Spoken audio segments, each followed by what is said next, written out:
Energy is something we need every day. It exists in many different forms. The electricity we use every day to power computers and TVs, the gasoline we use every day to take us to our offices, the food we eat every day to survive. All of them are energy stored in different forms.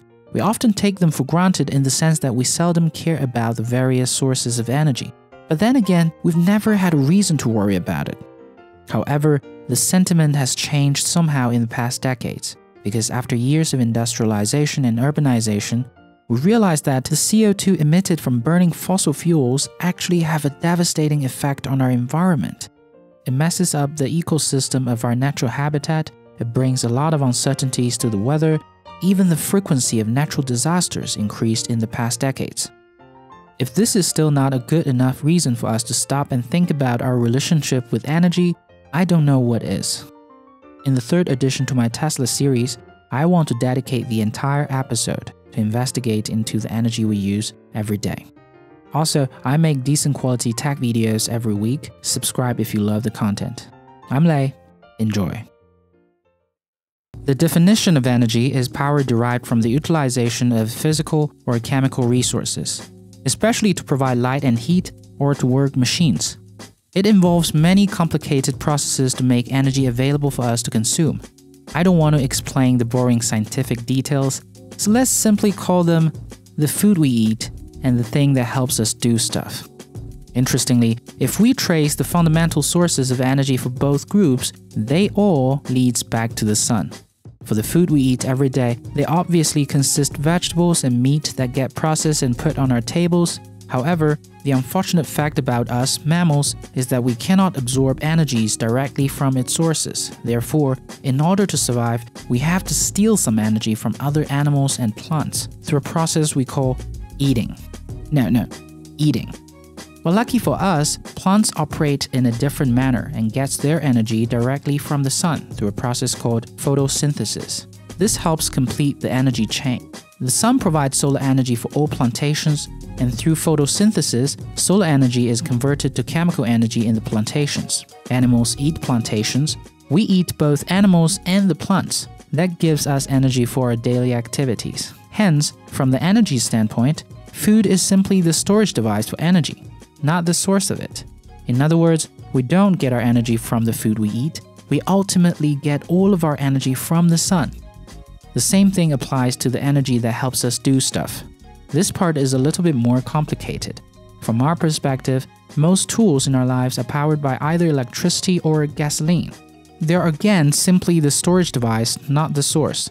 If we trace back to the source, in America, electricity is generated mainly from burning coal and natural gas. And naturally we think fossil fuels would be the source of our energy, right? Well, not so fast, because it turns out fossil fuels are simply a vintage version of the storage device. There are dead plants and animal corpses that got crushed underground for millions of years, which eventually turned into the fossil fuels we use every day. Therefore, with the exception of a few, the things that helps us do stuff also derive energy from the sun. Because fossil fuels are made from dead animals and plants, they are also limited and non-renewable. This puts us in a very peculiar position. If most of the tools we use are powered by the sun, all of the food we eat derive energy from the sun, why are we not using solar energy directly instead of burning petroleum and coal, which we know are devastating to our environment? The biggest challenge for solar power is the weather. Unlike its petroleum competitor, solar power is subjected to weather conditions as well as seasonal changes. This is something that is not within our control. Several consecutive days of a cloudy weather might cut your power completely. Less daylight in the winter might also do the same thing. Basically, because of the weather fluctuation, the reliability of solar power is in question. However, Tesla solved this problem with a pretty intuitive solution: building big battery packs to store energy when it's sunny, so that when bad weather hits your town, you have enough energy for your daily activities. Let me show you some numbers. This school in the picture generates 50% of its energy, or 300 megawatt hour, through its solar panel equipped on the wall.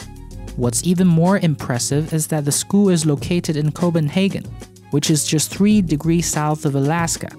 I mean, Alaska! in 2017, solar accounts for more than 7.5% of the total energy generated in Germany, which is overall much colder than all cities in America. So if cities or countries with such high latitudes are shifting to solar power, the much sunnier America really has no excuse. In fact, most of the world's population live in sunnier places than Germany. Second of all, our capitalistic world is built upon machines burning petroleum. It's neither good nor bad, it's just the way it is. And because of that, it's very hard to break the status quo. Any attempt to break that up would require structural changes from all aspects of the society. The industry driven by fossil fuel is huge and has tentacles reaching many aspects of our lives. Most factories are powered by natural gas and coal. Our transportation industry is powered by petroleum. It's like the whole world has invested in 4G infrastructure, and you want to establish a new and better communication system that makes 4G infrastructure obsolete? Surely you should expect some resistance from the establishment. On top of that, many legislations protecting them also makes things worse. For example, the National Automobile Dealership Association has established regulations to prevent direct sales of cars. This has inhibited Tesla from selling their EVs directly in showrooms of many American states. Legislations like this and the tremendous power the incumbents held over consumers makes the transition very slow. But don't get me wrong, the shift to solar is happening no matter what. It's just a matter of how fast. If you need more proof, let me paint you a picture of the economics of various sources of energy, because this is the most intuitive and compelling argument. In the world of energy, there really aren't a lot of options. There are three major competitors of solar power, and all of them are fossil fuels. From 1970 to 2017, the price of conventional resource-based energy has gone up around 6 to 16 times, while the price of solar has gone down for more than 300 times. In 1970, the price of solar power per watt is around $100. However, in 2017, the cost has reached 30 cents per watt and the trend is continuing.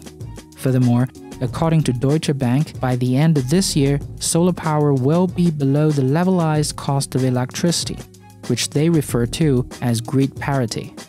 This means that after 2017, the cost of solar power will be lower than conventionally generated electricity, making solar power the preferred source of energy for most businesses. Notice that here, solar energy is the better option economically. We don't even have to mention its non-pollutant nature. This is a very powerful shift, and that's why a lot of companies are going solar simply because it's cheaper.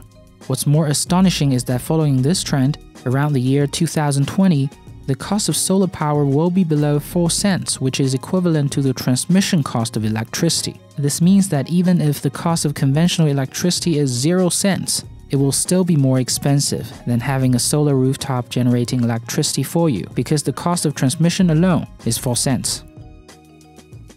In conclusion, I hope the case for solar power is closed now.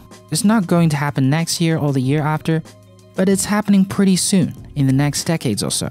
We need to give the world a little bit more time to make this shift. It's going to be painful for many companies because change is never easy. But just like any other technological disruptions, it also comes with more opportunities and an overall better future for us and our kids. So going back to the topic of Tesla, many of you guys don't quite understand why Tesla is doing so well in the stock market. Well, I think this is it, along with many other disruptions Tesla is bringing to our world.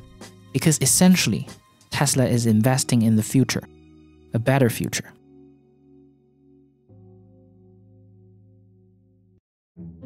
Hey, thank you guys for watching. In the next episode of Tesla that's coming soon, I'm going to talk about the various disruptions it's bringing to our world. So definitely subscribe if you want to be the first one to watch it. Also, if you have not watched the previous episode about Tesla, you should. I'll link it below. So I'm Lei. I'll see you guys in the next video. Peace.